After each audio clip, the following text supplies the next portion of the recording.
एक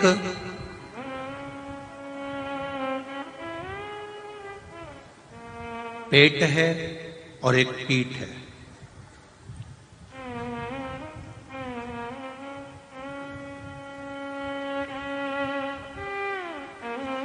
पेट और पीठ,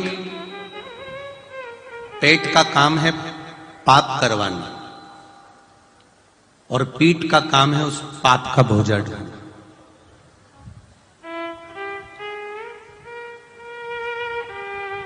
पेट पाप करवाएगा, पेट झूठ बुलवाएगा, कपट करवाएगा, बेईमानी करवाएगा, छल करवाएगा, अपशब्द कहलवाएगा। पेट कहीं ना कहीं इसको भरने के लिए बेईमानी करवा सकता है, झूठ बुलवा सकता है, छल करवा सकता है, कपट करवा सकता है, बेईमानी करवा सकता है। पेट कपट करवा देगा, झूठ बुलवा देगा, पाप करवा देगा और पाप करवाने के बाद में भोगना पेट को नहीं पड़ेगा, भोगना इस पीठ को पड़ेगा,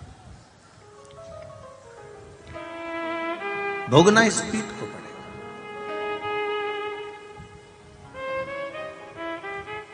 मत पूरे कर्म कर बंदे वरना पछताएगा, भगवान की आंखों से तू बच नहीं पाएगा, तू बच नहीं पाएगा। अरे ओ अज्ञानी मत कर नादानी, तेरे कर्म का फल भी तू ही पाएगा, जैसा किया तूने तेरे आगे आएगा। मत बुरे कर्म कर बंदे वरना पछताएगा, भगवान की आंखों से तू बच नहीं पाएगा, तू बच नहीं पाएगा। ये पेट पाप करा देता, पेट छल करवा देता, पेट बेईमानी करवा देता, पेट कपट करवा देता। पेट का काम है पाप करवाने का, झूठ बोलने का कि कैसे भी मैं भर लूं अपने पेट को।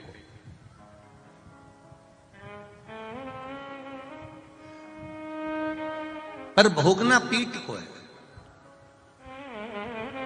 भोगेगी पीठ। और पीठ जब भोगती है तो सोचती है कि मैंने ऐसा क्या कर्म करा जो मुझे भोगना पड़ रहा। इधर का पीठ सोचती है कि मैंने कौन सा कर्म कर दिया जो मुझे भोगना पड़ रहा, कारण क्या है। पर पीठ को यह मालूम नहीं है कि पेट ने झूठ बुलवा दिया है, पेट ने बेईमानी करवा दी है, पेट ने छल करवा दिया है, पेट ने प्रपंच करवा दिया है।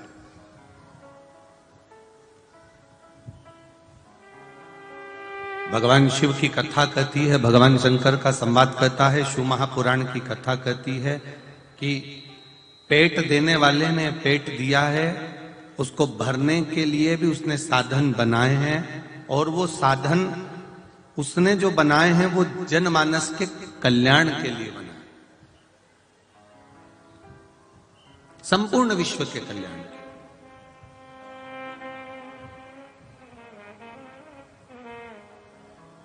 इस पेट को कैसे भरा जाए, बिना कपट के, बिना बेईमानी के, बिना प्रपंच के, बिना छल के। इस पाप के रोग को कैसे मिटाया जाए। जैसे दवाई का पर्चा मेडिकल वाले पढ़ लेते हैं, उसी तरह आपकी जिंदगी का पर्चा मेरा महादेव पढ़ लेता है।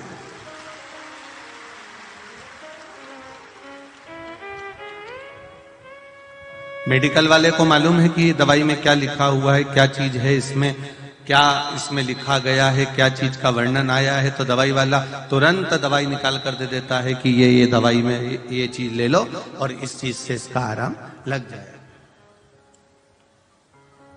जैसे मेडिकल वाला भी कहता है, आपने जाकर कह दिया कि साहब हमारा पेट दुख रहा है, हमारा सिर दुख रहा है, हमको ये तकलीफ है, हमको ये कष्ट है, तो उसने दवाई निकाल कर दे दी, उसने दवाई निकाल कर आपको दी। उसी प्रकार से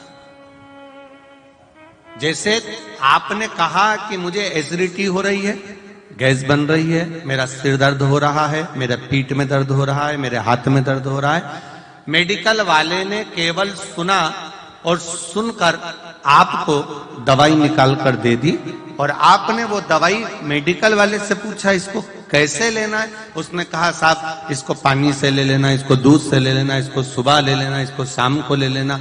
उसने समझा दिया,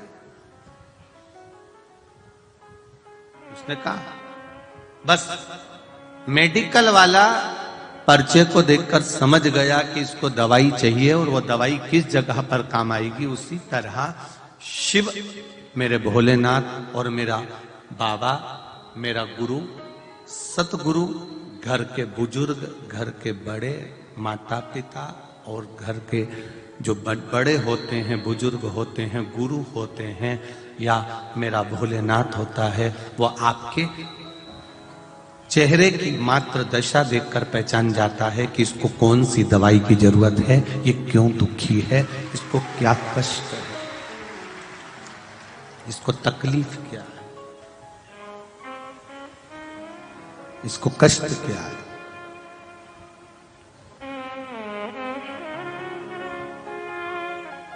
क्यों जाएं हम शिव मंदिर में?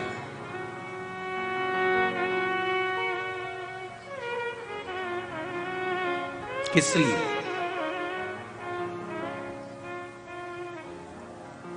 कारण क्या है?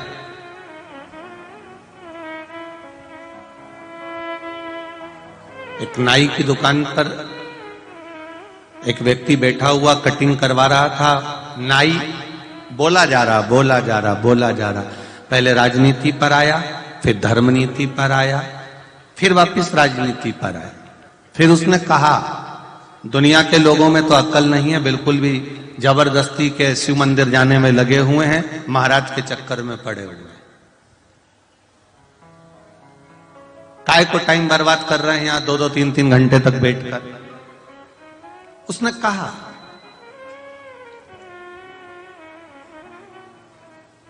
दूसरे ने कह दिया भाई देखो, भगवान की कथा में जाने से, मंदिर जाने से, गुरु के दरवाजे जाने से, परमात्मा की चौखट पर जाने से दुख कट जाता है। इसलिए दुनिया के लोग कथा में, सत्संग में, भजन में, कीर्तन में, मंत्र जाप में आते हैं।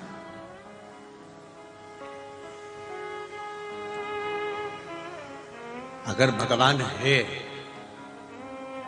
नाई फिर बोला, अगर भगवान है तो फिर जब वो घर में पड़ा हुआ है तभी क्यों नहीं दुख काट देता? दुकान पर बैठा हुआ है तो दुख क्यों नहीं काट देता?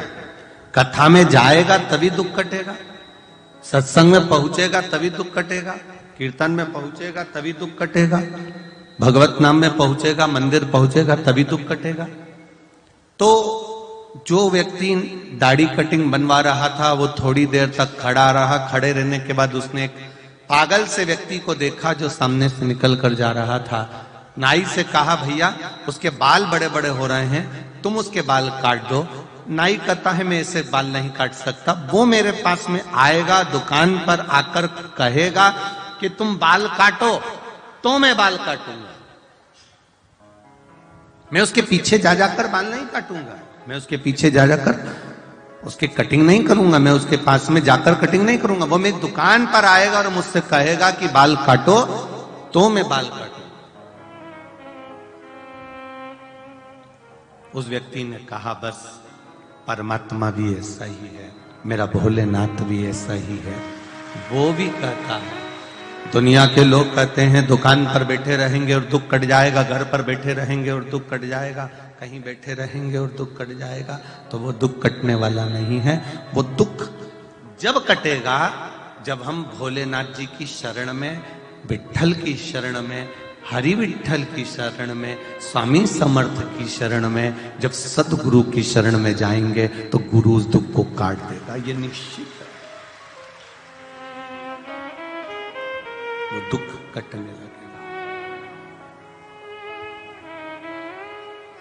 मैंने तेरे ही भरोसे ओ बाबा तेरे ही भरोसे हवा विच उड़ती जावांगी बाबा डोर है तो छड़ीला में कटी जावांगी भोले मैं तेरी पतन शंभो मैं तेरी पतन हवा विच उड़ती जावांगी बाबा डोर तो छड़ीला में कटी जावांगी।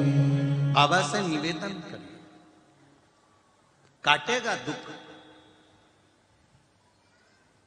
तेरे मंदिर में आना मेरा काम है और मेरी बिगड़ी बनाना। हम चले जाएं उसकी चौखट, हम चले जाएं उसके दरवाजे पर, फिर वो दुख काटे ना काटे ये उसके ऊपर है, ये उसके ऊपर। शिव कथा कर रहे हैं,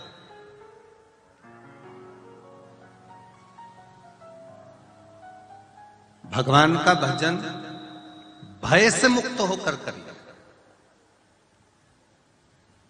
भय रखकर कभी भगवान का भजन मत करना।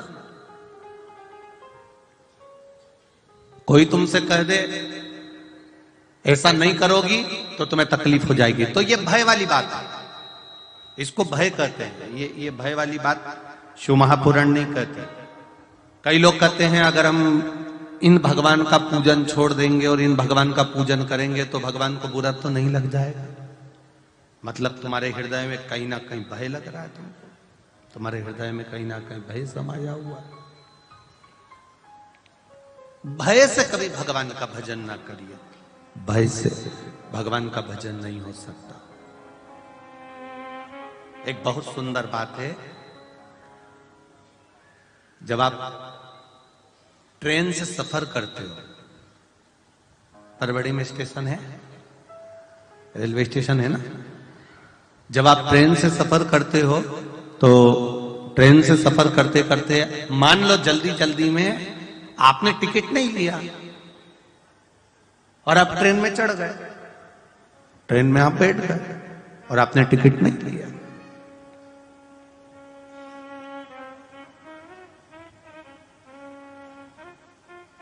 और एक व्यक्ति वो होता है जिसने टिकट लिया और ट्रेन में चढ़ गए। अब दोनों को देखना, जिसने टिकट नहीं लिया ना, हर थोड़ी देर में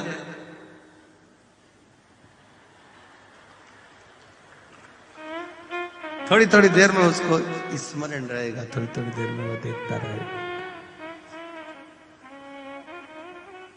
और एक व्यक्ति जिसने टिकट लिया पांव पसार के बैठा हुआ है, कोई चिंता नहीं। और जिसने नहीं लिया,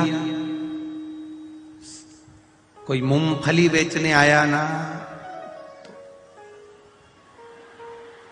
तो क्योंकि टिकट नहीं लिया ना इसीलिए तकलीफ है। अगर वो टिकट लेके बैठ जाता ना तो इतना उसको घबराना पड़ता क्या? नहीं।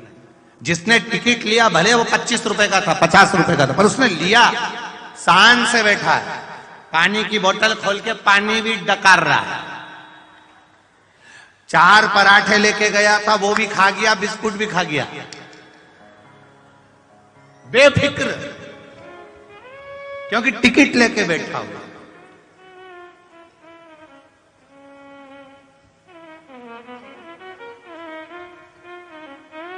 और इतनी देर में टीसी आ गया, टिकट चेक कर।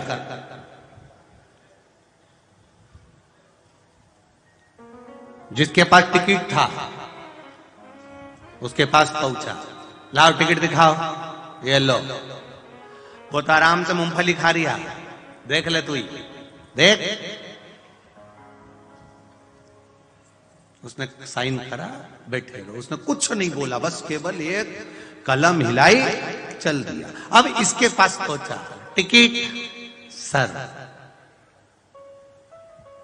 जल्दी थी, बहुत जल्दी में था, भीड़ बहुत थी, ट्रेन आ गई थी, मैं टिकट नहीं ले पाया। सब सच बोला तो भी टीसी, चल 500 रुपए निकाल दे। वहां से चला था, वहां से जहां से ट्रेन चली वहां से लेकर जहां जा रहा है वहां तक का पूरा टिकट का पैसा उसने ले लिया। केवल 25 रुपए का टिकट था और 500 रुपए देना पड़ गए। केवल 10 रुपए का टिकट था और 84 रुपए देना पड़ गए, केवल एक टिकट के चक्कर में। अगर वो 10 रुपए का टिकट ले लेता तो 84 रुपए का टिकट उसको नहीं भुगतना पड़ता। उसी तरह ये शिव महापुराण की कथा और ये एक लोटा जल है, ये जल नहीं, ये तुम्हारा टिकट है। जिसने ले लिया वो आनंद से रह रहा।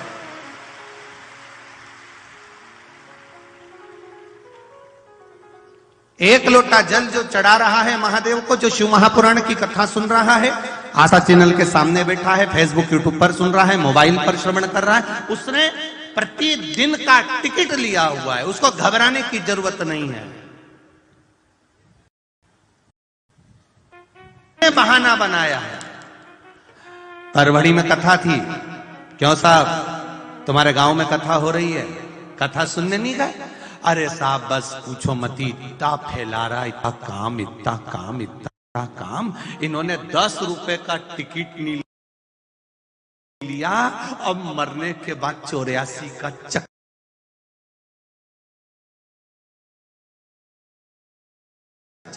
काट 84 के चक्कर में पड़े हुए।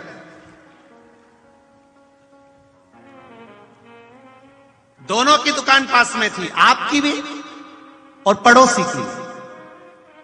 जो बहाने बनाने में लगा रहा वो 84 के चक्कर काटता रहा। जिसने बहाना बनाया ही नहीं, कमाने के लिए जिंदगी पड़ी है, पूरा जीवन पड़ा है, मात्र 5 दिन की शिव पुराण है, वो भी शाम के समय है। लाख लगाया, पहुंच गया कथा में और बैठ गया कथा को सुनने के लिए, बैठ गया सेवा करने के लिए। उसने सोच लिया था 5 दिन की कथा है, शाम को इतनी गिराकी भी नहीं होती, मेरे को बस बाबा का भजन करना है। 5 दिन अगर मैंने उसको दे दिया तो ये निश्चित है कि मेरा रिजर्वेशन पक्का हो गया, फिर मुझे टेंशन करने की जरूरत नहीं। निश्चित बेफिक्र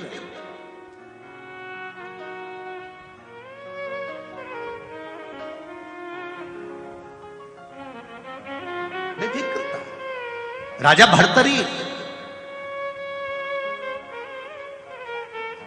भर्तरी जो अपना राजपाट त्याग कर, अपना राजघराना छोड़कर संत बन गए, साधु बन गए, सन्यासी बन गए। राजा भर्तरी स्वयं एक ऋषि का रूप धारण कर लेते।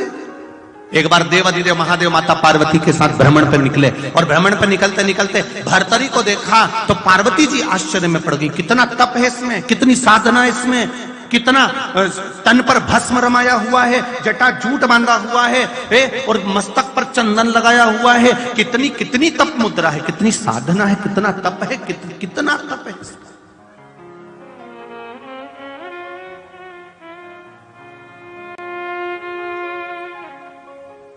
इसके बराबर दुनिया में कोई तप नहीं कर सकता। देवाधिदेव महादेव पार्वती जी के शब्द सुने तो पार्वती जी के शब्द सुनकर महादेव को हंसी आ गई, मुस्कुरा दी।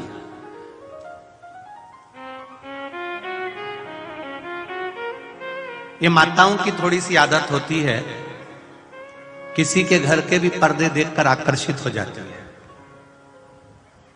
इसलिए पति इनको दिवाली के साथ घुमाने नहीं ले जाता, क्योंकि इनकी आदत में ये जरा सा किसी के यहाँ का रंगोली देखी, कितनी बढ़िया है, कितनी बढ़िया है। ये किसी के यहाँ के पर्दे देखे, इन्होंने तुरंत देख लिया, कितना बढ़िया, कितना बढ़िया। शिव जी हंस दिए, भोलेनाथ जी को हंसी आ गई। पार्वती जी बोली तुम मेरी हंसी उड़ा रहे हो। शंकर भगवान बोले मैंने काय को हंसी उड़ाई, मैंने तो केवल इतना बोला है भोलेनाथ जी की राजा भर्तरी ने अपना राजपाट छोड़कर क्या संत की मुद्रा धारण करी और कितना भजन कर रहा है बेचारा, कितना भजन कर रहा है। आप प्रसन्न क्यों नहीं होते, आप कृपा क्यों नहीं करते, आप करुणा क्यों नहीं करते।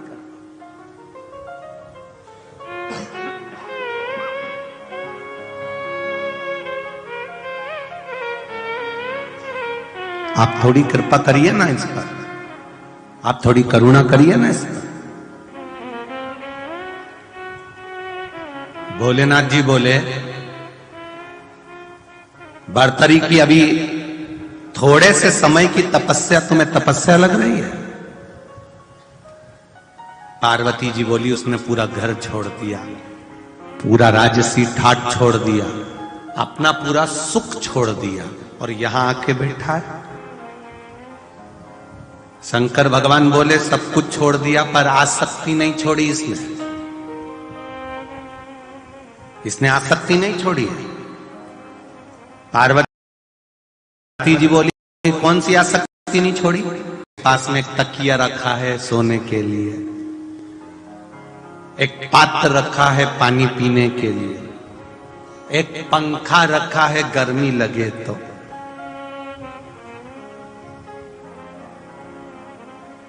पार्वती जी ने कहा यह आसक्ति है। शिव जी बोले हाँ, जब इसने सब कुछ छोड़ दिया तो पंखे को काय को रख रखा।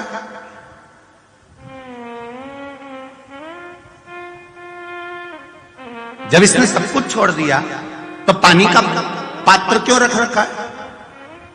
जब इसने सब कुछ छोड़ दिया तो तकिया क्यों रख रखा है। ये तो उसमें की बात है पार्वती, जैसे किसी घर की सास हमेशा अपनी बात में कहती रहती है मैंने तो जब से बहू आई सब कुछ छोड़ दिया, मैंने तो जब से बहू आई सब कुछ छोड़ दिया, मैंने तो बहू आई तब से सब कुछ छोड़ दिया, पर चाबी वो लटकी की लटकी है, वो नहीं छूटी है। बड़ा विचित्र, वो कहते हैं ना कि एक सास बहू में बहुत प्रेम था, इतना प्रेम सास बहू में, इतना प्रेम कि दोनों एक दूसरे के बिना रहे ही नहीं, इतना प्रेम था। शायद परभणी की होगी, दोनों में इतना प्रेम था। अब दोनों में इतना प्रेम कि एक दिन सास के मायके वालों ने कहा जी हम हरिद्वार जा रहे हैं, तू भी हमारे साथ हरिद्वार चल। उसने कहा मैं अकेली नहीं जाऊंगी तो बहू को भी लेके जाऊंगी। इतने में भाई ने कहा देख अपन लोग बुजुर्ग हैं, बहू नई है, वो युवान कपल बाद में चले जाएंगे, अपन बुजुर्ग पहले चलते हैं। और सास को राजी कर लिया। सास बहू दोनों गले लग कर रोने लगी, मम्मी मैं तुम्हारे बिना कैसे रहूंगी अकेली, अरे बेटा मैं 3 दिन में वापिस आ जाऊंगी। सास चली गई, बहू घर में रह गई। ट्रेन में बैठ गई सास,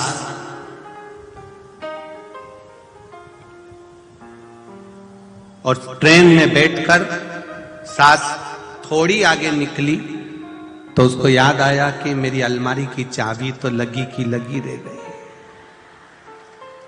अब पूरी ट्रेन में इसको बेचैनी रह गई, पूरी ट्रेन। जब इतना प्रेम था तो फिर चाबी का टेंशन क्यों था, चाबी का टेंशन क्यों।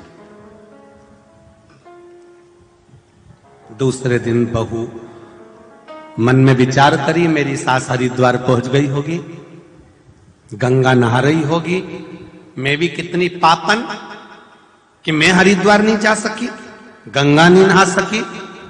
तब बहू ने एक भगोने में पानी लिया, बड़े बर्तन में पानी भरा, 2 ढक्कन उसमें गंगा जल डाल दिया और डाल के उसी भगोने में बैठ गई। बैठ के पानी डालने लगी। अब सास गंगा नहा रही थी और गंगा में नहाते नहाते सास की हाथ की अंगूठी ढीली थी, वो डालते ही गंगा में ऐसा ऐसा कर रही थी तो वो हाथ की अंगूठी गंगा जी में चली गई। अब एक तो चाबी का टेंशन, ऊपर से वो जम के तो बोलो अंगूठी का टेंशन। अब दो टेंशन हो गए।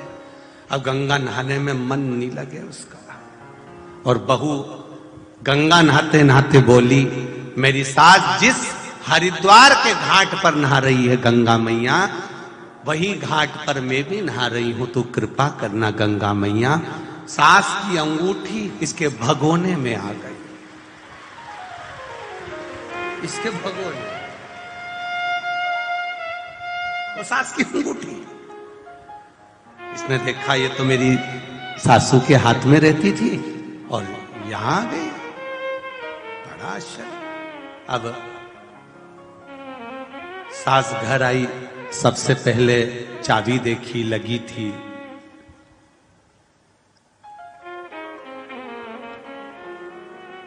बहू के हाथ में अंगूठी देखी। सास ने पूछा, बेटा ये अंगूठी तो मेरे हाथ की है, तेरे पास कैसे आ गई? बहू ने कहा, मैं आप गंगा जी नहा रहे थे तो मैंने भगोने में पानी डालकर 2 ढक्कन गंगा जल डालकर गंगा जी से कहा, जिस घाट पर मेरी सास नहा रही है उसी घाट के नहाने का पुण्य मुझे मिले। मैं उस घाट पर नहाने का पुण्य मांग रही थी, मुझे क्या मालूम था कि आपकी अंगूठी गिरी हुई मेरे भगोने में आकर रखा गई और वो अंगूठी मुझे मिल गई। सास ने बहू को गले से लगा लिया कि हरिद्वार नहाने का फल जो मुझे मिला उससे दुगना फल तुझे केवल गंगा जी का स्मरण करने से प्राप्त हो गया। मन चंगा, जम के बोले तो कठोते में, मन चंगा है तो कठोते में गंगा है, ये निश्चित है।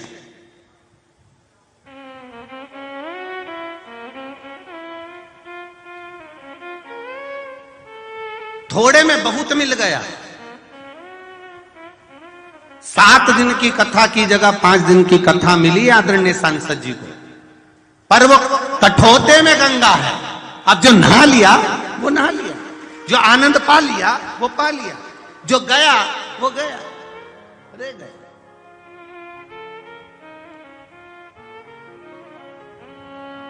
हम जा रहे हैं गंगा नहाने के लिए, हम जा रहे हैं भगवान की कथा सुनने के लिए, हम जाएं शिव महापुराण की कथा सुनने के लिए। हम हर एक व्यक्ति से कहते हैं यहां भीड़ बढ़ाने की जरूरत नहीं है, तुम्हारे मन में विश्वास पक्का हो कि शिव मेरी सुनेगा। मैं जाऊंगी शिव महापुराण में, बैठूंगी शिव महापुराण में, मेरे मन की अभिलाषा मेरा महादेव 3 महीने में पूरी करेगा तो महादेव करेगा, ये निश्चित है, ये निश्चित है उसका कि वो करेगा। एक पत्र आया है, देखिए।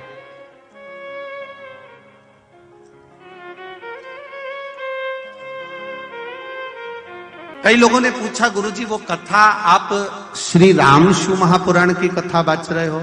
हमने कहा उस कथा में केवल हमको ये जानना है कि शंकर भगवान अयोध्या से लेकर लंका तक गए और अयोध्या से लंका तक के बीच में शंकर भगवान की स्थापना भगवान राम ने कितनी बार शिवलिंग का निर्माण करा, कितनी बार उन्होंने पूजन करी, कितनी बार उन्होंने जल चढ़ाया, कितनी बार शंकर भगवान की स्थापना पूरे राम पथ गमन में, राम जी को चलने में कितनी जगह पर भगवान राम ने शंकर जी की आराधना करी।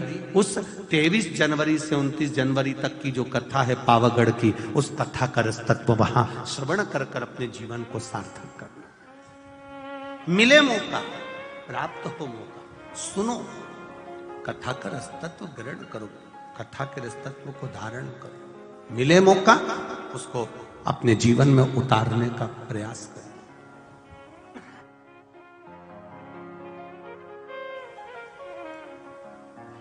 उसको अपने जीवन में उतारिए।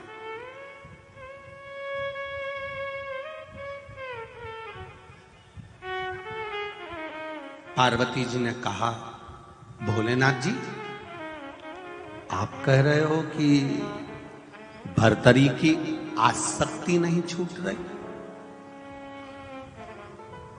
अगर आसक्ति छूटती तो यह पंखा क्यों रखता? आसक्ति छूटती तो यह पानी पीने का बर्तन क्यों रखता? आसक्ति छूटती तो यह तकिया क्यों रखता? मतलब आसक्ति नहीं छूटी है। नहीं।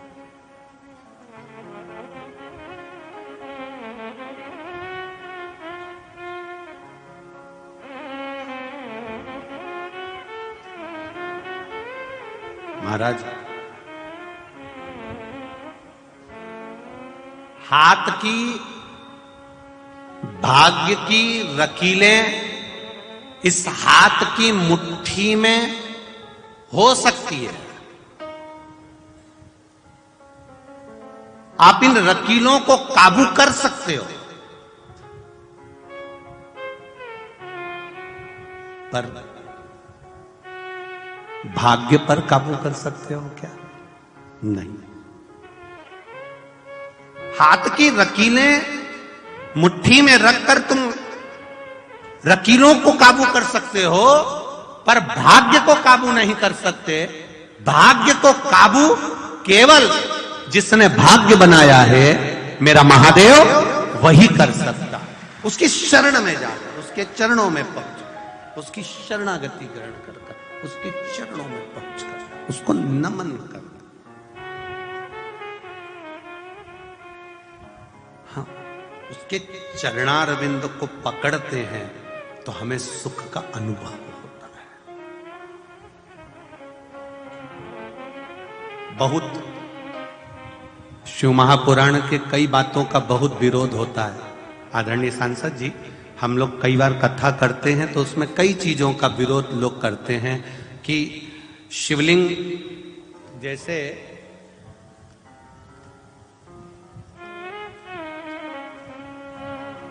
मान लो कि ये शिवलिंग है, ये जलाधारी है, यहां से पानी नीचे गिर रहा है।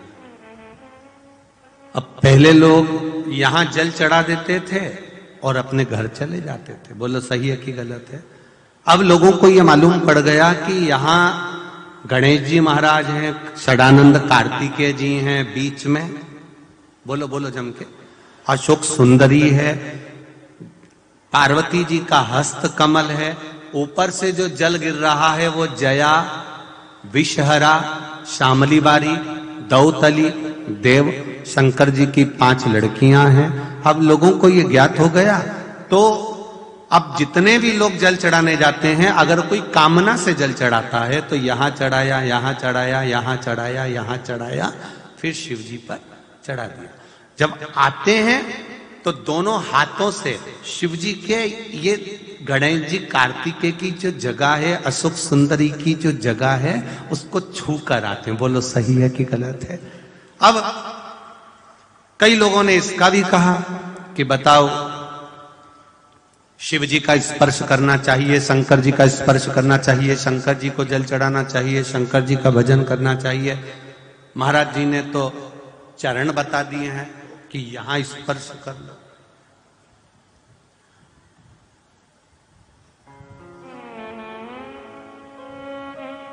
पहले के लोग तो केवल शिवलिंग को जल चढ़ाते थे, स्पर्श करते थे। अब तुमने नई बात कह दी कि नीचे चरणारविंद का तुम स्पर्श करो। इससे क्या होगा? तो हमारा उनसे केवल एक निवेदन है कि पहले जो ट्यूब आते थे, ये लगाने का क्रीम होना आता था, सारा सामान आता था, तो ऐसे चौड़े मुंह की डब्बी आती थी। बोलो सही है कि गलत है? ऐसे चौड़े मुंह की डब्बी, अब ऐसे डब्बी को खोलो, उनमें से ऐसा निकाल, ऐसा हो, ठीक है, और डब्बी को वापस बंद कर दो। अब आज का जो नया जमाना है उसमें चौड़े मुंह की डब्बी नहीं आती, ऐसा लंबा सा ट्यूब आता है, फिर उसको क्या करना पड़ता है, खोलो और नीचे से उसको दबाओ, और जब नीचे से दबाया तो वो झट से निकली ना, बाहर आए ना, फिर उसको पोत लिया। मतलब इससे ये सीखना चाहिए कि नीचे से दबाओ, मतलब चरण पकड़ लो तो चाबी का गुच्छा।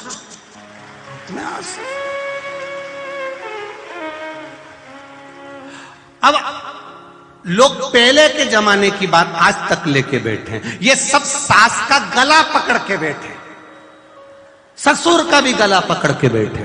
शिव पुराण कह रही है चरण दबाओ, दबाओगे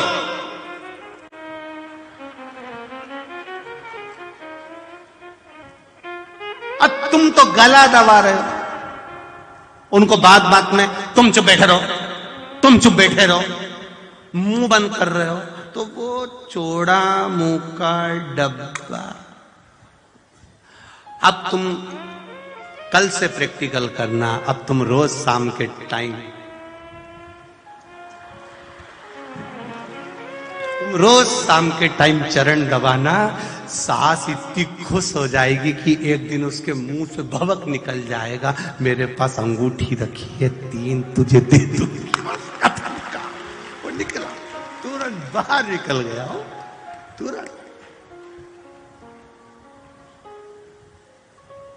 अब पहले का जमाना था तो शिवलिंग का स्पर्श करते थे, अब आज का जमाना है तो हमने चरण पकड़ लिया। मतलब यहां गणेश जी है, अशोक सुंदरी है, कार्तिक है, जब इनको पकड़ेंगे तो शंकर भगवान हमको भी अपनी औलाद समझेंगे, औलाद समझेंगे तो कृपा कर भी देंगे। ये निश्चित है, ये शिव तत्व की निश्चितता, ये शंकर की उदारता, ये करुणा।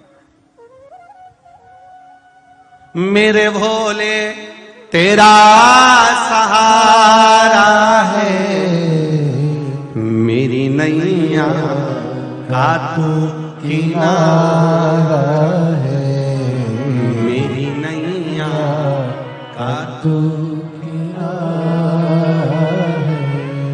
आप उसके चरण जब पकड़ेंगे, आप चरणारविंद जब पकड़ेंगे तो सुख का अनुभव होगा। राजा भर्तरी ने आसक्ति नहीं छोड़ी है, राजा भर्तरी अगर आसक्ति छोड़ देता तो शिव मिल जाता। हम भी ऐसे ही हैं, हमारी आसक्ति नहीं छूट रही। कई लोग कहते हैं इतने सारे पर्चे आते, सबका काम होता है, हम क्यों रह जाते। एक पत्र आया, देख के बंद कर रहे हैं तो शंकर संभाल लेगा, फिर कोई आसक्ति नहीं रहना चाहिए। हम यहां तक कथा में कहते हैं, आप कथा सुनने आओ तो सोने के जेवर घर छोड़कर आओ, चांदी के जेवर घर छोड़कर आओ, पर्स मोबाइल घर छोड़कर आओ। आप तो कथा सुनने के लिए आए हो, शंकर के बनने आए, फिर आपको आसक्ति नहीं होना, छोड़ दो, घर पर छोड़ो, वापिस जाके पहन लो। सोने के आभूषण, सोने के जेवर, चांदी के जेवर आप अपने घर पर पहन लो।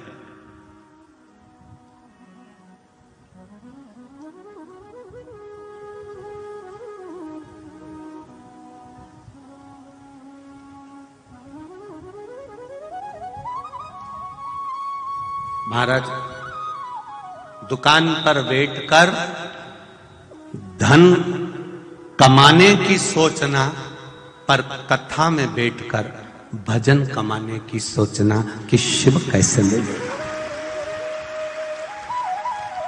भगवान शिव कैसे प्राप्त हो।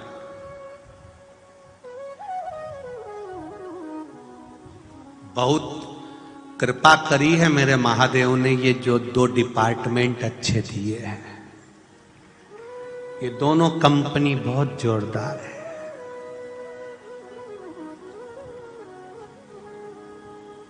बड़ी कृपा से मिली है। कई लोग इसका भी पूछे, एक बार हैदराबाद हम कथा करने जा रहे थे, शमशेरगंज गौशाला में कथा थी, बहुत पहले की बात है। नागपुर से गाड़ी जा रही थी, तो नागपुर से कुछ पढ़े लिखे लड़के गाड़ी में चढ़ गए, कुछ बेटियां चढ़ गई। उस समय हम लोग युवावस्था के अंतर्गत धोती वोती पहने, तो छोरियां भी हंसी, छोरे भी हंसे। उन्होंने कह दिया कहां जा रहे हो, हमने कहा हम हैदराबाद जा रहे हैं। अच्छा, क्यों जा रहे हो? कथा है। अच्छा, आप कथा करते हो? हमने कहा आप कथा करते हो? हमने कहा हाँ। फिर छोरों ने पूछा आप कथा करते हो? हमने कहा ना। कथा करने वाले के तो सींग होते हैं, हम थोड़ी ना करते। आप कथा करते हो? हमारा एक प्रश्न है, उत्तर दे दोगे क्या? हमने कहा बोलो क्या बात है। भगवान ने आंख दो बनाई, नासिका बनाई, हाथ बनाए, पांव बनाए, मुंह बनाया, फिर भगवान ने कान बनाया। तो कान बनाया तो सुनाई तो ये दो छेद हैं, इससे देता है। फिर भगवान ने ये क्यों बनाया? अरे हमने कहा इतनी सी बात तो तेरे कॉलेज के प्रोफेसर से पूछ लेता, तेरे टीचर से पूछ ले, घर पे तेरे मम्मी पापा से पूछ ले। नहीं, आप कथा करते हो, आप बताओ। भगवान को सुनाई तो ये दो छेदों से देता है, तो ये क्यों बनाया? हमने कहा भैया भगवान का एक नाम चतुर नारायण है। उनको मालूम है जब तेरा बुढ़ापा आएगा तो चश्मे का स्टैंड कहां से लाएगा, इसलिए उन्होंने पहले से व्यवस्था करके भेजा, स्टैंड दिया है, यहां रख चश्मे। क्यों रे दीनानाथ, स्टैंड दिया यार। अब इतनी कृपा उसने करके भेजी है। फिर उन लड़कों ने और बेटियों ने कहा आप ही कथा करते हो, हम जा रहे हैं। हमने कहा हैदराबाद नहीं आ रहा है, आए शरीर दिया। सबसे जरूरी मेरे महादेव ने अगर दिया है तो ये कर्ण दिया है। जहर घर का एक व्यक्ति पीता है तो एक मरता है, पर इसके अंदर अगर जहर चले गया किसी की निंदा का तो एक नहीं मरता, पूरा घर मरता है। जैसे दशरथ जी का चरित्र देख लो, मंथरा ने कोई जहर की पुड़िया नहीं दी थी, मंथरा ने केवल केकई के कानों में जहर घोल दिया था। ऐसा जहर केकई के कान में गया था कि पूरा घर बिखर गया था। मेरे परभणी वालों, ऐसा जहर तुम्हारे कानों में कोई ना घोल दे, उससे बच कर ले लेना, उससे बचना। कोई आया बहू के लिए कुछ कह गया, कोई आया सास के लिए कुछ कह गया, कोई आया पति के लिए कह गया, कोई आया देवर के लिए कह गया, मायके गई तो वहां कह दिया तू अकेली क्यों लगी रहती है, तेरे घर में देवरानी है वो भी तो काम कर लेती है, तू काहे को लगी रहती है। ये जहर घोला जा रहा। कोई आया तुरंत आकर कह दिया बेचारी तुम्हारी बड़ी बहू कितना काम करती है, मतलब छोटी बेटी खाती है। ये केवल ये जहर की पुड़िया लेकर नहीं आए हैं, परंतु ये जहर घोल कर जा रहा है। आज बड़ी के मन में आ जाएगा कि मैं दिन भर काम करती हूं और छोटी बिल्कुल नहीं करती। जहर घुल गया, धीरे धीरे धीरे धीरे धीरे धीरे वो जहर अंदर अंदर घुटेगा घुटेगा। फिर वो अपने पति से कहेगी कि दिन भर तुम दुकान पे काम करते हो, छोटे भैया क्या करते हैं। फिर वो घुटता घुटता घुटता एक दिन विस्फोट हो जाएगा, घर टूट जाएगा, परिवार टूट जाएगा और वो जहर अपना काम कर जाएगा। जहर अपना काम करेगा। बचिए।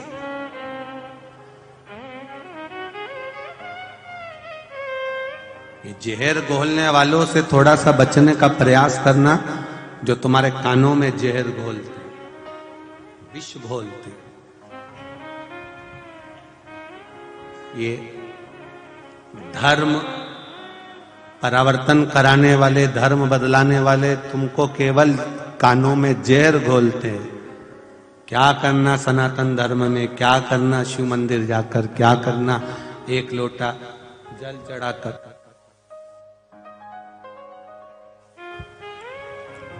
क्या करना एक लोटा जल चढ़ाकर, क्या करना शिव मंदिर जाकर, क्या करना राम मंदिर कृष्ण मंदिर जाकर, कि जहर खोले। घुलने मत देना।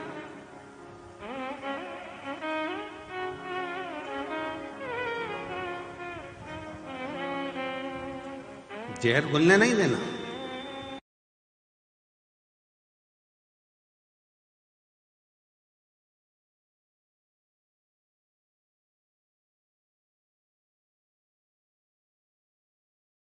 अपने धर्म की, अपने घर के व्यक्ति कोई भी हो उसकी निंदा करे, हमें उसके पास नहीं बैठना, हमें उसके पास नहीं बैठना।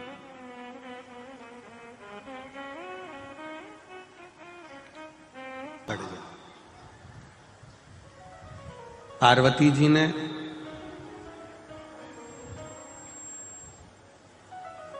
भर्तरी से जाकर कह दिया, भर्तरी अगर तुम शिव की भक्ति कर रहे हो तो ये आसक्ति किस लिए है? फिर ये पंखा, ये तकिया, ये पानी का पात्र, जल का पात्र, भगवान जल का पात्र किस लिए है?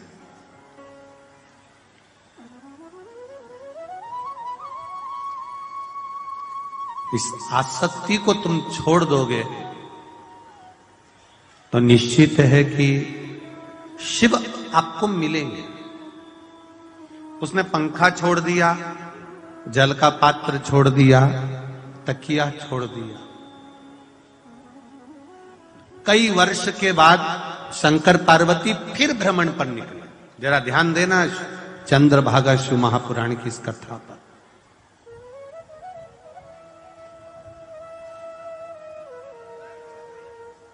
वापिस मेरे देवादिदेव महादेव फिर निकले, और मेरे देवादिदेव महादेव जब भ्रमण पे निकले तो पार्वती जी ने कहा, स्वामी अब देख लो राजा भर्तरी को।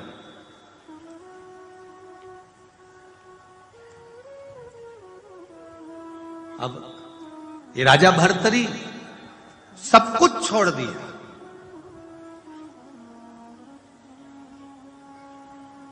शिवजी ने कहा, पार्वती तू कितनी भोली है, तू जब देखो जब है ना कहीं किसी ना किसी के लिए बोलती ही रहती है।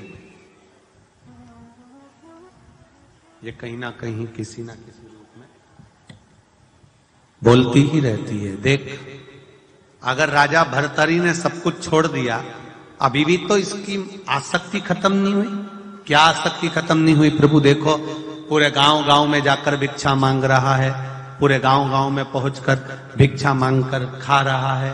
यह आसक्ति, शिवजी ने कहा यही तो आसक्ति है, पेट मैंने दिया है तो भरूंगा भी मैं।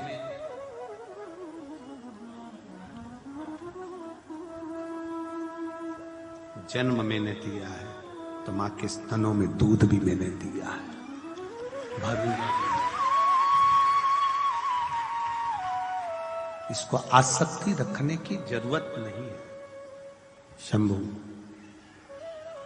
इसको आसक्ति रखने की जरूरत नहीं है। पार्वती जी ने फिर राजा भर्तरी से फिर कहा कि तुम अभी भी आसक्ति में डूबे हो, इसलिए तुम्हें महादेव नहीं मिल पा रहा।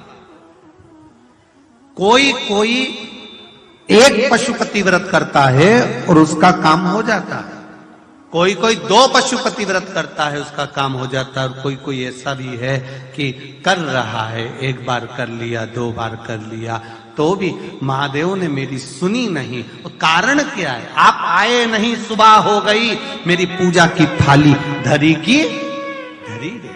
कारण क्या था? किस कारण से नहीं आए, क्यों नहीं आए, जरा मालूम तो पड़े। आखिर भगवान क्यों नहीं आ रहा, क्यों नहीं सुन रहा, किस लिए नहीं सुन रहा?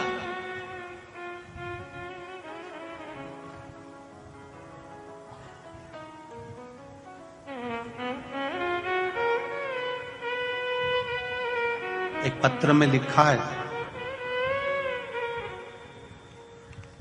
कि हमारे परवणी में, किसी बहन ने लिखा है कि हमारे परवणी में कथा हो जाएगी, ये हमने सोचा नहीं था।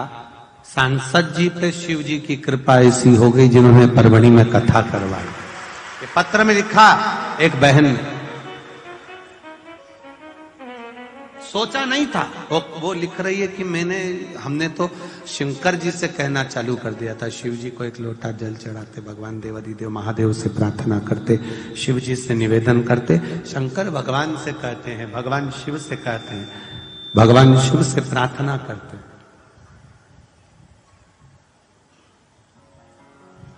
ये कृपा हुई है। अगर दिल से आपने देवादिदेव महादेव को रिझाया है, दिल से एक लोटा जल चढ़ाया, दिल से एक चावल का दाना चढ़ाया, दिल से एक बेलपत्री भी अगर बाबा को समर्पित करी है तो वो दिल से देता भी है, ये निश्चित है, खाली नहीं छोड़ता, दिल से। भर्तरी,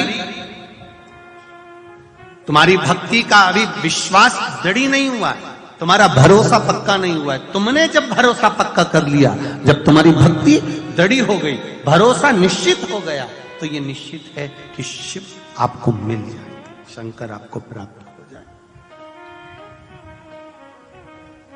भर्तरी ने अब भिक्षा मांगना भी छोड़ दिया। अब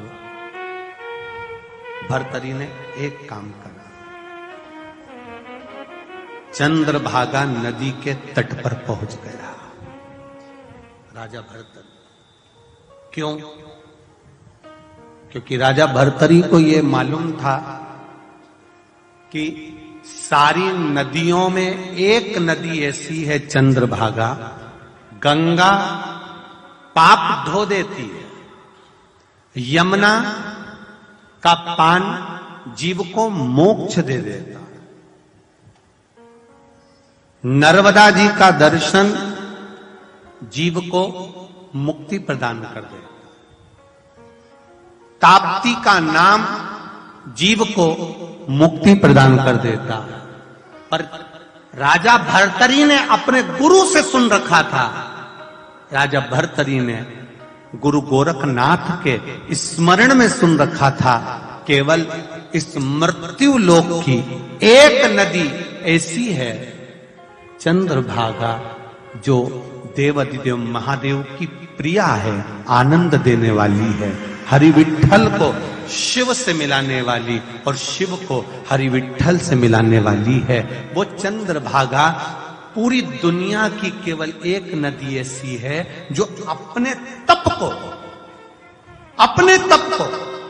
स्नान करने वाले को, या चंद्रभागा का दर्शन करने वाले को, या चंद्रभागा की रज, मात्र रेत, बालू, रज शरीर पर लग जाए तो चंद्रभागा अपने हजारों वर्ष के तप का फल उसको दे देती है। वो केवल एक चंद्रभागा, केवल एक चंद्रभागा, इसके सिवाय दूसरी।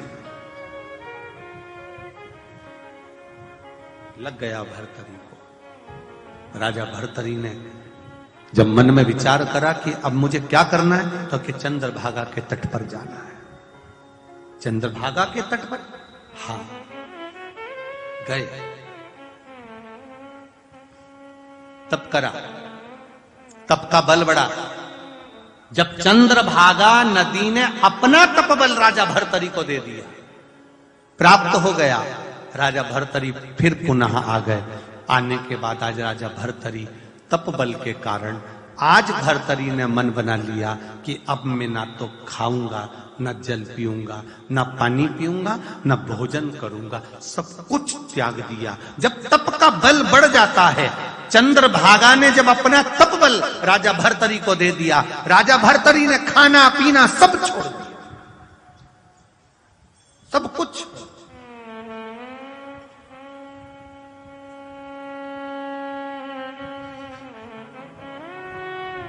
धन्य है परवणी वालों, कल आपने कहा था कि हम चंद्रभागा का दर्शन कर कर आए हैं, हम चंद्रभागा का स्नान कर कर आए हैं। धन्य है आप, हजारों लाखों लोगों ने, जितने लाखों लोग, लाखों भक्त शिव महापुराण की कथा परभणी में सुन रहे हैं, आप लोगों ने कभी जिंदगी में एक बार अगर चंद्रभागा का दर्शन किया है, चंद्रभागा के तट पर पहुंचे हो, चंद्रभागा का मात्र स्पर्श किया है, तो उसका तप बल आपको प्राप्त हुआ है। और आज भोलेनाथ ने ऐसी कृपा कर दी कि आपके शरीर का तपबल जो चंद्रभागा ने आपको दिया, वो तपबल का दर्शन आज इस व्यासपीठ के माध्यम से हमको करने को मिल गया। ये शिव तत्व, ये शिव की कृपा, ये शंकर की उदारता, ये शंकर की करुणा।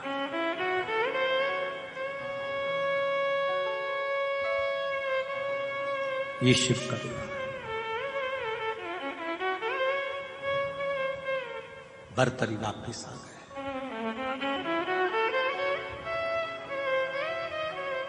और राजा भर्तरी जब वापिस लौट कर आए,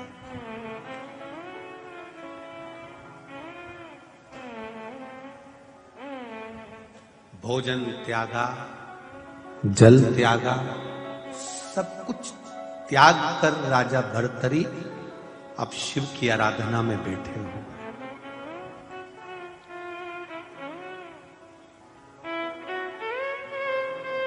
कई दिन निकल गए, कई दिन निकल गए। राजा भर्तरी ने भोजन नहीं किया, पानी नहीं पिया। अब राजा भर्तरी को भूख लगी है, अब लगी भूख प्यास। बहुत ध्यान देना इस कथा की ओर। चंद्रभागा शिव महापुराण कथा जो परवड़ी में चल रही है, उस पर जरा ध्यान देना। लाखों की भीड़ में आप ऐसा नहीं हो कि शिव कथा को थोड़ा सा छोड़ दो।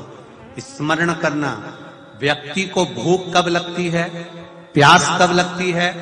कथा में 4 बजे शाम को कथा चालू होती है और सुबह से लोग जगह संभाल कर बैठ जाते हैं। उनकी भूख प्यास कहां चली जाती है? कथा सुनना है, कथा सुनना है, कथा सुनना है, कथा सुनना है, कथा सुनना है, कथा सुनना है, कथा सुनना है। भूख प्यास नहीं लगती।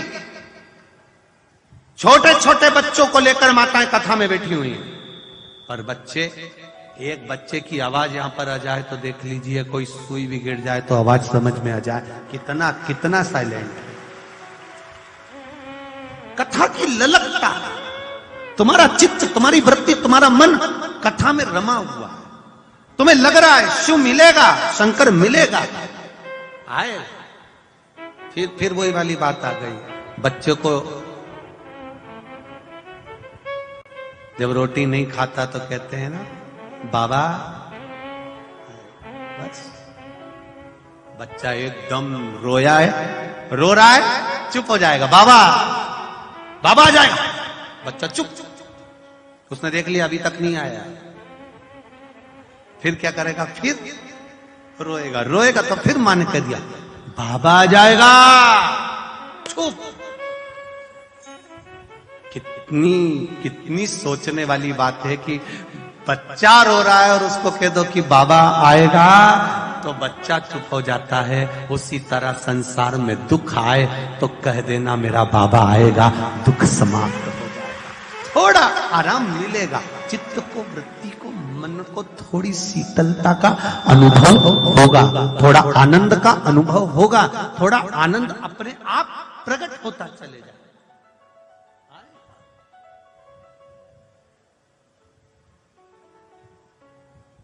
ट्रेन स्टेशन पर 2 घंटे की देरी से चल रही है, आएगी पक्का। अब तुम स्टेशन पे चले तो गए हो, तुमने कहा 2 घंटा ही तो है। अच्छा, स्टेशन वाले भी कभी भी 2-3 घंटा लेट नहीं बताते, हर थोड़ी देर में 10 मिनट की देरी से चल रही है। 1 घंटा इन्हें ऐसे ही निकाल लिया। 10 मिनट करते करते करते करते करते करते 1 घंटा तो इन्होंने ऐसे ही निकाल दिया।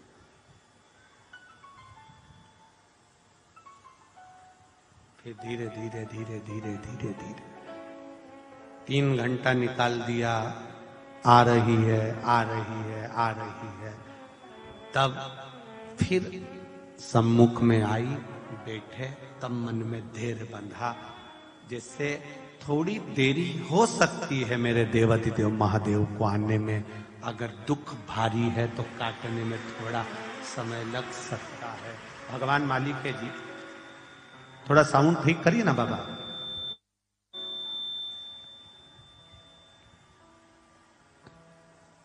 आएगा, दुख कटेगा, निश्चित है कटेगा।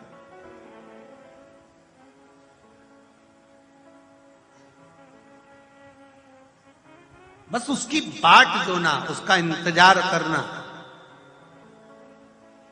और जब हम उसका इंतजार करेंगे, बाट जोएंगे, ये निश्चित है वो हमें मिलेगा।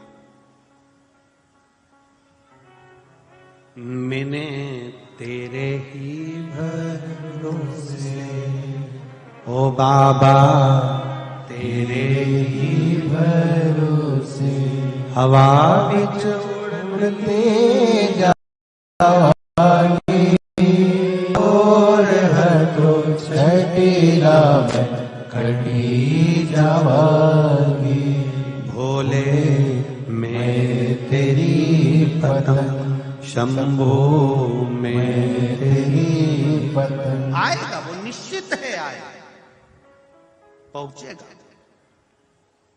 भतरी को जब तक तुम भजन में लगे हो, कीर्तन में लगे हो, स्मरण में लगे हो, तुम्हारी चित्त वृत्ति परमात्मा में लगी है, तब तक ना तुम्हें भूख लगेगी ना प्यास लगेगी। जब तुम्हारा चित्त हट गया, जब तुम्हारा मन हट गया, तब तुम्हारा ध्यान पर्स में जाएगा, खोलोगे, फिर धीरे से निकालोगे,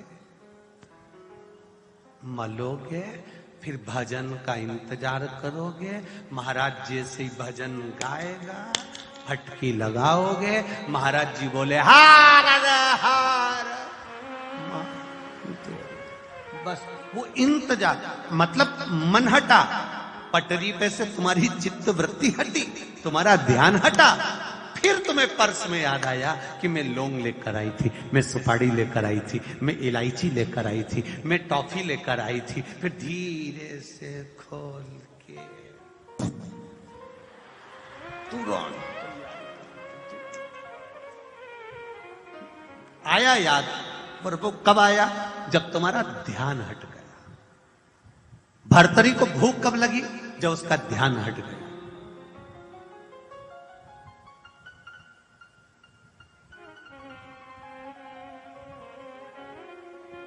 वो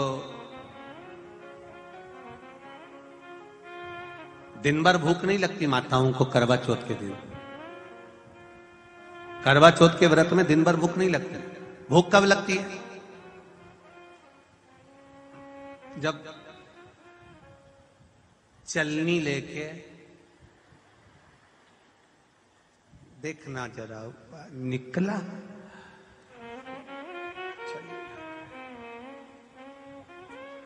तब तुमने चलनी में चांद देख लिया, पति का मुख देख लिया, अभी भी थाली में इंतजार कर रही है कि इसमें पानी रखा है, पिला दो।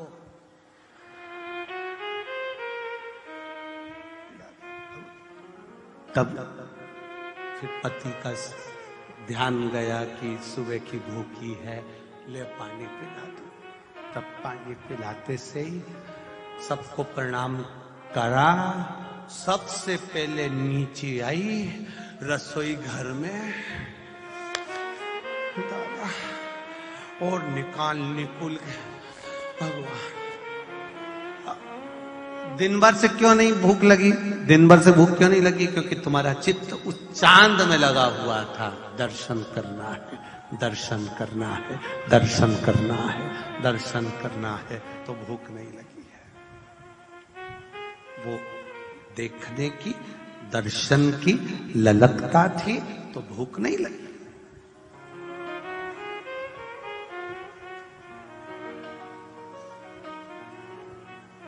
यहां परवणी हमको पहुंचना था शाम को लगभग 7 बजे तक, ठीक है? 7 बजे तक हमें परवणी पहुंचना था। यहाँ पर पूरी गाड़ी वाड़ी से हम जब आए तो पूरी व्यवस्था, 7 बजे परवणी पहुंचना था। आदरणीय सांसद जी ने भी पूरी तैयारी 7 बजे की करके भी रखी थी, सब व्यवस्था भी थी। अब वो गाड़ी धीरे धीरे धीरे लेट होती गई 11, 10:30, 11, 11:30, 11:45। पर ललक थी। हमको तो ऐसा लग रहा था कि 11-12 बजे कौन वहां रहेगा, केवल जजमान रहेंगे और हम रहेंगे भोलेनाथ के साथ। पर जब पहुंचे तो देखा कि पूरी की पूरी गली भरी पड़ी हुई थी सांसद जी की। तब आसक्ति है शिव के प्रति, आपका प्रेम, करुणा, जब तक भगवान की भक्ति में लगे हो, स्मरण में लगे हो, तब तक ना दुख सताएगा, ना भूख सताएगी, ना प्यास सताएगी। जब हम परमात्मा से दूर हो जाएंगे तो भूख भी सताएगी, प्यास भी सताएगी और दुख भी सताएगा। एक बहुत पहले व्हाट्सएप पे मैसेज आया था कि बैठना तो ड्राइवर की सीट के ठीक पीछे बैठना, ज्यादा पीछे हो जाओगे तो दचके में उचक के मर जाओगे। ड्राइवर के पास में रहोगे तो दचके आएंगे जरूर, पर लगेंगे कम,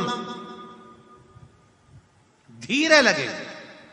दूर हो जाओगे, दचके ज्यादा लगेंगे। उसी तरह भगवान के करीब में बैठे रहोगे तो दुख तो आएगा, पर तकलीफ ज्यादा नहीं आएगी, निकल जाएगा, कष्ट कटेगा, दुख कटेगा, कष्ट कट जाएगा, धीरे धीरे धीरे धीरे कट जाएगा।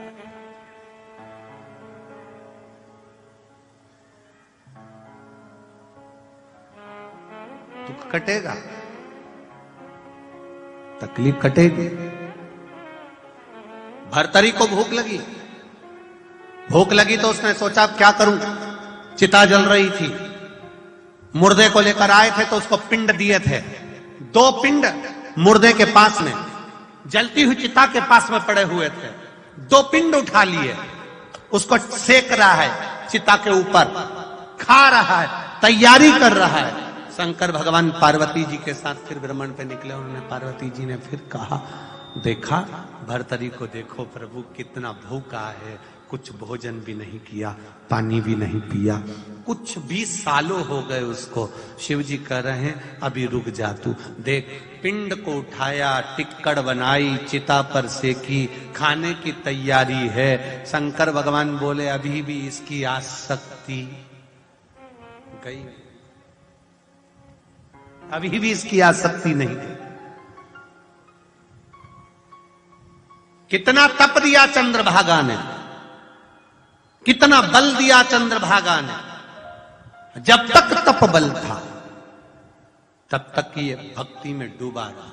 तप बल जब समाप्त हुआ फिर आसक्ति में पड़ गया। कई लोग ऐसे होते हैं 15 दिन, 20 दिन, 1 महीना, 2 महीना शिव जी को जल चढ़ाते हैं बड़े ध्यान रखकर। जिस दिन आपका व्रत रहता है ना, उस दिन आपका चेहरा देखने वाला होता है। तिलक भी लगाओगे, जैसे सावन का महीना देखना, सावन के महीने में लोग तिलक भी लगाएंगे, जल भर के शिव जी के मंदिर में जाएंगे, खूब अच्छा दिखेंगे, एकदम ऐसा लगेगा इनके बराबर दुनिया में कोई भी भगत ही नहीं है। पर सावन निकलते से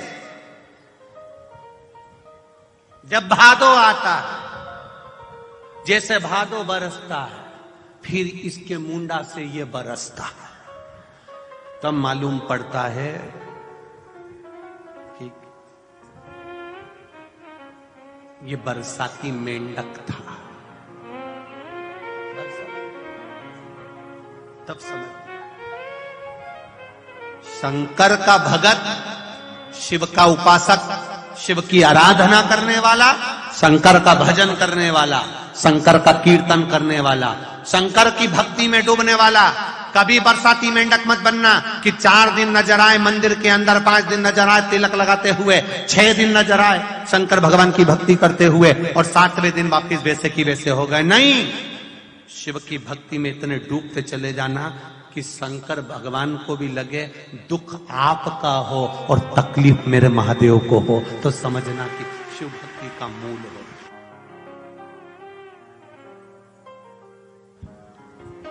तब समझना कि भगवान शंकर की भक्ति का मूल हो, भगवान शिव भक्ति में डूबे हो आप, तब समझिए।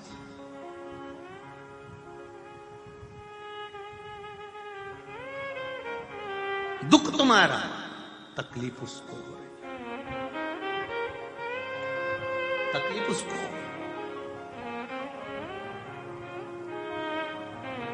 महाराज, अंत समय प्रभु आना पड़ेगा, वचन दिया तो निभाना पड़ेगा। आए ना आए प्रभु कुटुंब कबीरा, अंत समय प्रभु आना पड़ेगा, वचन दिया तो निभाना पड़ेगा। ओ अंत समय प्रभु आना पड़ेगा, वचन दिया तो निभाना पड़ेगा। महाराज, कोई आए ना आए, आपकी चित्त वृत्ति अगर परमात्मा में रमी हुई फिर वो आए, निश्चित है। शिव कथा कर रहे हैं, टिक्कड़ बन के तैयार हुए। पार्वती जी ने कहा अब तो कृपा कर दो। शिव जी कहे अब कृपा करने का समय आ गया, रुक चल मेरे साथ। शंकर पार्वती ने बुजुर्ग का रूप ले लिया, बुढ़े का रूप धारण कर लिया। बुजुर्ग का रूप लेकर एक वृद्ध बनकर शंकर पार्वती भर्तरी के सामने खड़े हो गए। भूख लग रही है। राजा भर्तरी, हमको भोजन दे दीजिए। राजा भर्तरी, हमको भूख लगी है, भोजन दीजिए।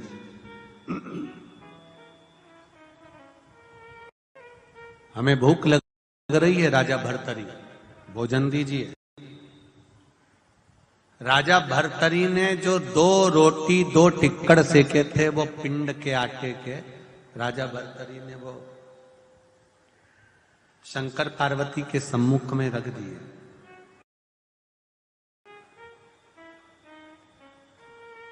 ले आप दोनों खा लीजिए, ये लो आप खाइए।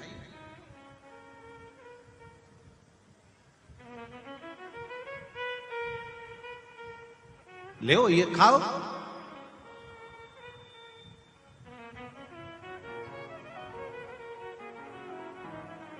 शंकर भगवान ने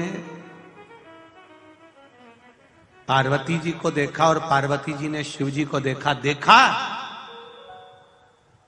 कितना धर्मात्मा है भर्तरी, अब तो इसकी आसक्ति खत्म हो गई ना, अब तो ये आसक्ति से परे हो गया, अब तो इसकी आसक्ति खत्म हो गई, अब तो इसकी आसक्ति समाप्त हो गई। देखा आपने? शिव जी बोले पार्वती इतनी जल्दी रिजल्ट नहीं दे सकते, अभी रुको तो सही। शंकर भगवान ने कहा भर्तरी तूने इतने दिन का भूखा है, ना तो तूने पानी पिया ना तूने भोजन किया, इतने दिन का तू भूखा है, तू अगर नहीं खाएगा तो तुझे तकलीफ हो जाएगी। राजा भर्तरी ले ये जो टिक्कड़ है ये तू खा ले। भर्तरी ले तू खा ले। भर्तरी ने शिव जी की ओर देखकर कहा जब अपना इतना बड़ा राज्य मैं त्याग सकता हूं तो 2 रोटी क्या है, आपके लिए ये 2 रोटी भी त्याग सकता हूं। आपके लिए 2 रोटी भी त्याग। शंकर भगवान ने पार्वती जी से कहा अभी भी आसक्ति खत्म नहीं हुई। अब ये कहने की जरूरत क्या थी कि मेरे चक्कर में इतना बड़ा राज्य त्याग के आया? मैंने कहा था कि तू त्याग किया। कई लोग कथा सुनने वाले कई लोग आते हैं, आकर खड़े होकर कहते हैं हमारी चैन चोरी चली गई, हमारी चैन चली गई, हमारी चैन चली गई। अब बेचारे जजमान से कहे तो जजमान के मैंने चोरी, तो मुझसे क्यों? जब वो सियोर वाला महाराज इतना गला फाड़ फाड़ के कह रहा, चिल्ला चिल्ला के कह रहा, इतना चिल्ला रहा हूं कि साउंड ही सही ना चल। जरा विचार करो, है कि पहन कर मत आओ मत आओ मत आओ, तो फिर काहे पहन कर आए? किसके बल?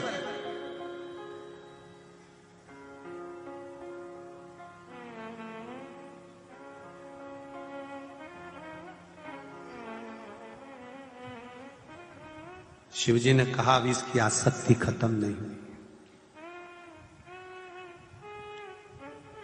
इसकी आसक्ति अभी गई नहीं है, अभी इसकी आसक्ति है। और देखो पार्वती, ये दिख रही है आसक्ति कहां नजर आ गई? जब ये राजा भर्तरी अपना राजपाट छोड़ सकता है, त्याग सकता है, तो ये 2 रोटी क्यों ना त्याग सकता है? ये 2 रोटी त्याग सकता हूं। शंकर जी ने कहा अभी भी इसको राजपाट याद आ रहा है, अगर एक बार राज्य छोड़ दिया तो स्मरण में आना ही नहीं चाहिए। जब कुछ दे दिया जाता है तो उसको याद नहीं किया जाता कि ये हमारा था। याद नहीं किया जाता उसको देने के कि ये हमारा था। कई लोगों की आदत रहती है देने के बाद 50 बार कहकर पुकारते, 50 बार। भूल जाओ, करने के बाद भजन करा, कीर्तन करा, मंत्र जाप करा, नाम जाप करा, स्मरण करा, दान दिया, पुण्य करा, सत्कर्म करा, जो तुमने अच्छा किया उसको करने के बाद भूल जाओ। फिर दुनिया के लोग याद रखें तो एक आनंद का विषय। और यही एक भक्ति का बल है। राजा भर्तरी, तू कह रहा है कि मैंने राज्य त्याग दिया, दान करो, धर्म करो, पुण्य करो, सत्कर्म करो, कीर्तन करो, मंत्र जाप करो, चाहे शंकर जी के मंदिर में जाकर एक दिया लगाओ, चाहे श्री शिवाय नमस्तुभ्यम बोलो, कितनी बार बोले हो, कितनी माला करी, कितना स्मरण करा, ये कहने की जरूरत नहीं है। क्योंकि अपने पुण्य को थोड़ा छुपा कर चलोगे तो वो बढ़ जाता है, पुण्य को अगर बताकर चलोगे तो वो घट जाता है।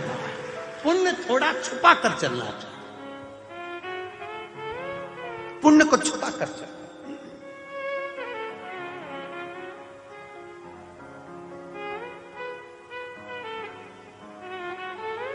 और जब पुण्य को तुम छुपा कर चलोगे, पुण्य को तुम छुपा कर चलोगे तो वो अपने आप खिलेगा।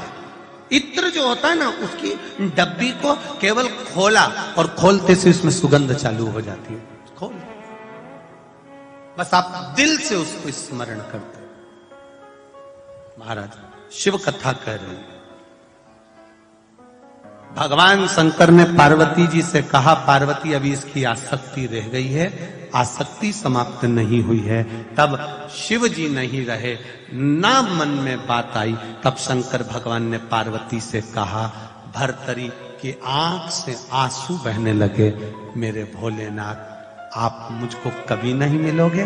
शंकर भगवान ने पार्वती से कहा, अगर ये भर्तरी जाए, 7 नदियों का स्नान कर कर राजा भर्तरी अपने गुरु की आज्ञा को मानकर जब शिव तत्व को भजेगा, शंकर का जब स्मरण करेगा, तो अब भर्तरी पूर्ण तरह से आसक्ति से छूट चुका है, अब मेरा हो जाएगा। जब मेरा हो जाएगा तब इसको किसी के आगे जाना नहीं पड़ेगा, दुनिया के लोग इसके पास में।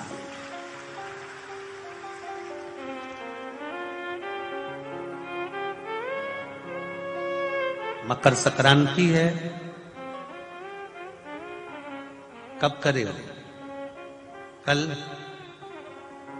खिचड़ी बनाते हो? अरे जम के तो बोलो, सब बनाते हो? कभी मालूम है कि खिचड़ी क्यों बनाई जाती है मकर संक्रांति?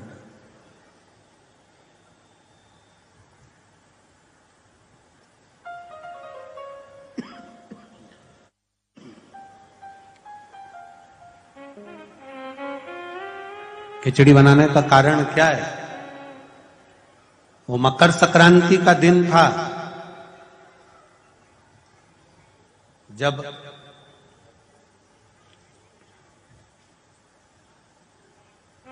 सनातन धर्म पर आंच आकर खड़ी हो गई थी और सनातन धर्म को नीचे गिराने वाले लग गए थे।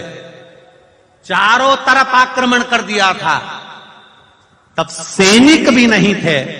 तब गुरु गोरखनाथ जी ने अपने सारे शिष्यों को कह दिया था कि चिमटा उठाओ और चल पड़ो युद्ध के लिए। तो सारे साधु, संत, सन्यासी, तपस्वी, साधक, उपासक जितने थे वो सब युद्ध करने के लिए आ गए। जब युद्ध में ऐसा युद्ध चालू हुआ, ऐसा युद्ध चालू हुआ, ऐसा युद्ध चालू हुआ कि खिलजी अपनी सेना को लेकर पीछे हटने लगा, फिर आक्रमण कर दिया। गोरखनाथ जी ने देखा कि अब आक्रमण हो गया, अब क्या करें? अब उनकी सेना में सबको खाने के लिए अच्छा मिल रहा था, पीने के लिए अच्छा मिल रहा था। तंदुरुस्त होकर फिर सामने आकर खड़े हो जाते थे। मकर संक्रांति का दिन गुरु गोरखनाथ जी को मालूम पड़ा आज भोजन में तुम्हारे संतों के पास कुछ भी नहीं है, कुछ भी नहीं, और भोजन में कुछ भी नहीं, और ये बाकी की सेना जो सामने वाली है उसके पास में तो इतना बल है, खाते हैं और एनर्जी आ जाती है, बल आ जाता है। गोरखनाथ जी ने कहा चिंता मत करो, उत्तरायण सूर्य है, मकर राशि का प्रवेश है, मैं भी ऐसा अमृत तैयार करता हूं कि मेरी सेना को जब मैं खिलाऊंगा तो विजय कर कर आएगी। और गुरु गोरखनाथ जी ने सबसे पहली खिचड़ी मेरे गुरु गोरखनाथ ने अपने सारे संतों के लिए, भगवंतों के लिए गुरु गोरखनाथ ने तैयार करी और कहा खिला दो खिचड़ी और करो आक्रमण। खिचड़ी खाकर मकर संक्रांति के दिन जब आक्रमण किया गया तो पूरी सेना को तहस नहस कर कर ये सनातन धर्म फिर बच गया। ये सनातन धर्म की रक्षा ये खिचड़ी प्रसाद। आज भी मकर संक्रांति के दिन खिचड़ी का महत्व है महाराज।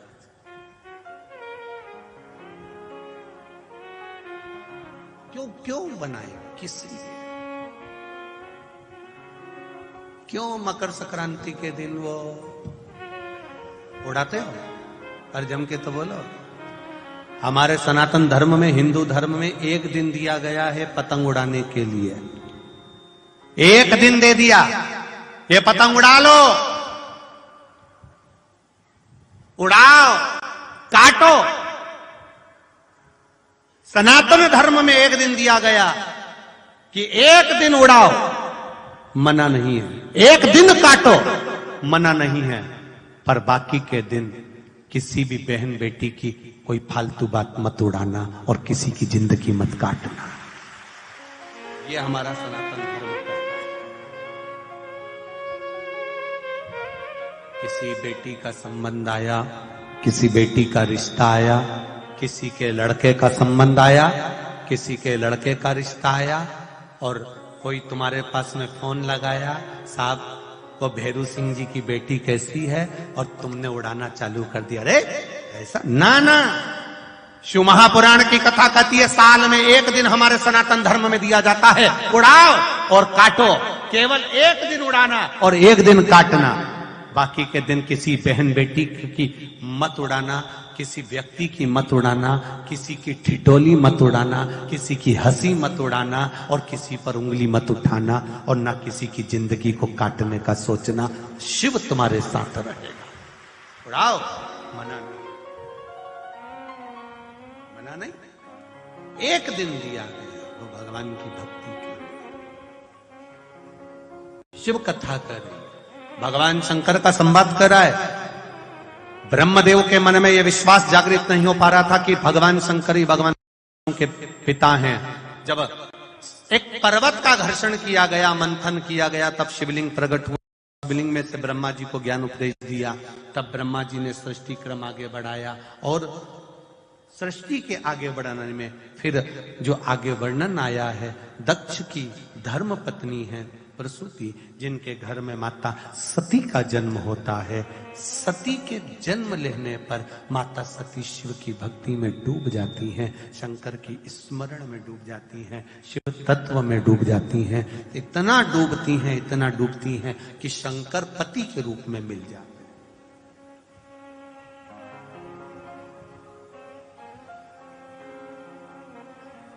शिव पति के रूप में मिल गए।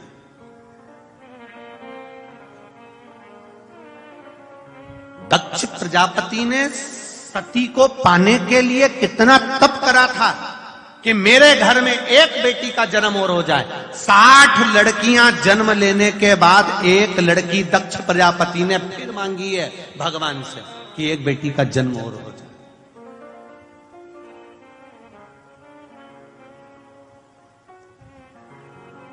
बेटा भाग्य से होता है, बेटी को सौभाग्य से प्राप्त होती है।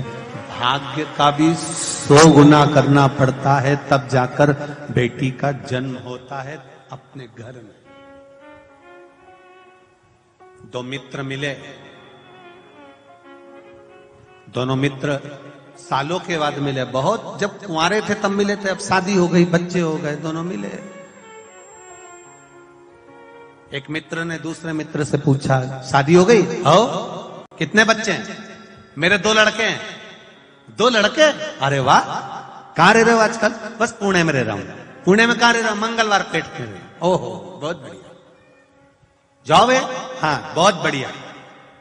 अच्छा पैकेज में कह दे अपना तो बढ़िया। और तेरे क्या हाल चाल है?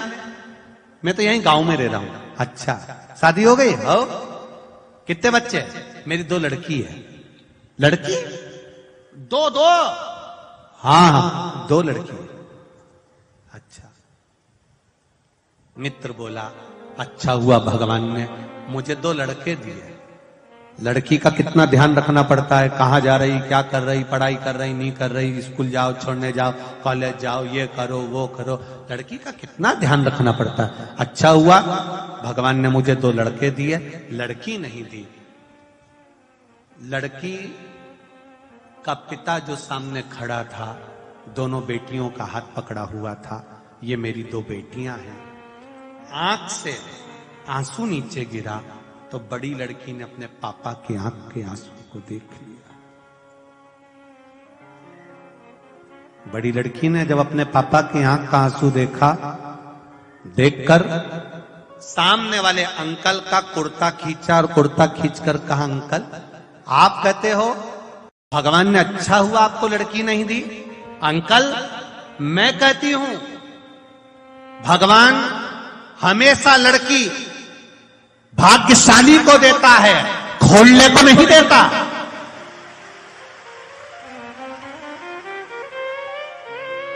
जो कभी अपनी बहन बेटी को एक साड़ी नहीं दे, घर में ननंदा जाए तो भाभियों का मुंह भगोना हो जाए, ऐसी भाभियों को भगवान लड़की भी नहीं देता कि जब ये ननंद को एक साड़ी नहीं दे रही है तो अपनी लड़की को क्या खाक देगी। भगवान नहीं देता। भगवान कभी खोलने को बेटी नहीं देता, भगवान भाग्यशाली को बेटियां देता है। भाग्यशाली। ठेला चलाने वाला, सब्जी बेचने वाला, कबाड़ा बेचने वाला, उसके घर में 3-3, 4-4 लड़कियों का जन्म हो जाता है। बोलो सही है कि गलत है? और सेठ से सेठ पैसे वाले के घर में एक लड़की हो जाए तो मुंह उतर जाता है, भेरू का मुंह उतर जाता है। और गरीब के घर में 3-3 4-4 लड़की हो जाती है, आंख में आंसू नहीं आता, आंसू नहीं आता गरीब के। किसान, खेती करने वाला, कबाड़ा बेचने वाला, सब्जी बेचने वाला, दूध का ठेला लगाने वाला, अखबार बेचने वाला, सामान बेचने वाला कभी नहीं रोता बेटी के जन्म पर। बेटी के जन्म पर हमेशा पैसे वाला ही रोता है, क्या होगा क्या होगा क्या होगा, सोच सोच के मरे जाता है, क्या होगा। और उसके घर में 3-3 4-4 लड़कियों ने जन्म ले लिया, नहीं रोता, क्योंकि उसको मालूम है उस महादेव ने दिया है तो संभालेगा भी वही और ब्याह भी वही करेगा, उसको टेंशन नहीं है। रोते हो तुम।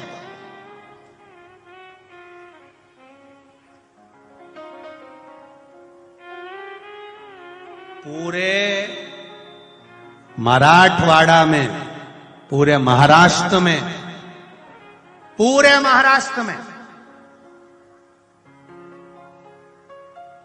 जितनी धन की कमी नहीं है, जितनी संपदा की कमी नहीं है, जितनी वैभव की कमी नहीं है, मराठवाड़ा महाराष्ट्र में सबसे ज्यादा कमी है बेटियों की कमी है।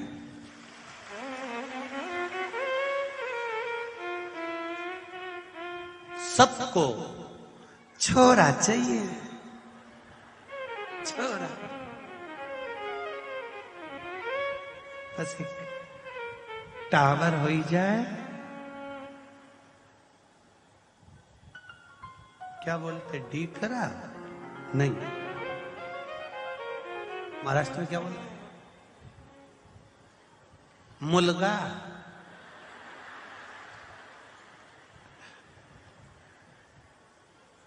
माझा 2 मुलगा आणि 1 मुलगी, सही है। अरे बोलो तो, मुलगा मुलगी माझा 2 मुलगा। देहाची तिजोरी भक्ती चाच उघडदार देवा आता, देहाची तिजोरी भक्ती चाच ठेवा उघडदार देवा। बस सबको पुत्र चाहिए, सबको बेटा चाहिए। भगवान से प्रार्थना करना, जैसे दक्ष प्रजापति ने कहा मेरे घर में एक बेटी हो जाए। क्यों? बेटी होगी तो वो मुझे कभी दुखी नहीं देख सकती। बेटी अपने माँ बाप को कभी दुखी नहीं देख सकती, वो बेटियां हो। बेटा पास में रहेगा, बाजू वाले कमरे में रहेगा, तो भी आके नहीं पूछेगा कि मम्मी तुम्हारा सिर दुख रहा है क्या। और बेटी दूर होकर भी फोन लगाकर पूछ लेगी, मम्मी पापा का ब्लड प्रेशर ठीक है, शुगर ठीक है, दवाई दे देना, थोड़ा ध्यान रख लेना। वो बेटी हो, दूर से पूछ रही है।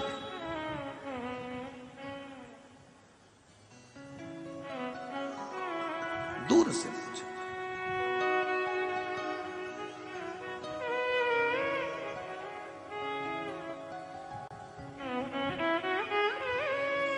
बस बेटियों से एक निवेदन है मेरा, पूरे भारत की बेटियों से, पूरे विश्व की बेटियों से एक निवेदन हर कथा में रहता है, आज फिर कहता हूं। तुम्हारे पिता ने तुमको कपड़े पहनने से मना नहीं करा, कैसे वस्त्र पहन रहे हो कभी पिता नहीं कहता। पढ़ाने से मना नहीं करा कि तुम्हें कहां तक पढ़ना है, दूसरे गांव भेजने से मना नहीं करा। तुम्हारे पिता ने सबसे विवाद मोड़ लिया, तुम्हें अच्छा कॉलेज दिलवाया, पढ़वाया। बस बेटियों से निवेदन है, जब पिता ने तुम्हारे लिए बहुत त्याग करा है तो पिता को कन्यादान का मौका जरूर देना। कन्यादान का मौका अपने पिता को जरूर देना।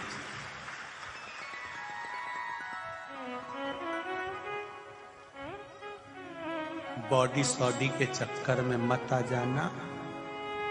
जरा सी गाड़ी घोड़े के चक्कर में मत आ जाना, चाउमीन और पानी पतासा के चक्कर में मत आ जाना, कटे हुए सेवफल के मोबाइल के चक्कर में मत आ जाना।